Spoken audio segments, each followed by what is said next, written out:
My grandma, when I was growing up, ended up passing away from lung cancer. And that was kind of the impetus that made me think, is this something that I could do? You know, she got a lot of help from her oncologist. I've always been interested in science. I found the human body fascinating. And I thought it was a nice way to both help people and stay involved in the sciences. As a kind of general or classical hematologist, I see patients who present with a certain problem, let's say a low blood count, high blood count, bleeding or bruising, and I will send a bunch of tests to try to figure out what's going on with them. Sometimes that includes some blood tests, sometimes imaging, sometimes biopsies, such as a bone marrow biopsy or a lymph node biopsy.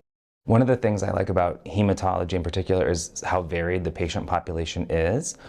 Whether I'm dealing with somebody with a bleeding disorder and is having a lot of issues from that versus somebody with some sort of hematologic malignancy, lymphoma, leukemia, how they kind of approach their day, I think is pretty inspiring, actually. You know, I'm always amazed at how they just what they're dealing with just becomes a part of their daily routine, and they have so many other aspects of their daily routine that they maintain. The most rewarding part of my job is trying to make a patient's life just a little bit better from what they're dealing with. That's one of the things that I think drew me into hematology, oncology very heavily, was actually the kind of prolonged, nice relationship you get with a patient. You can help them make a diagnosis, help them make a treatment plan, and then hopefully see them through that treatment plan and give them a little bit of relief from whatever the symptom or the disease or the disorder was that they were dealing with.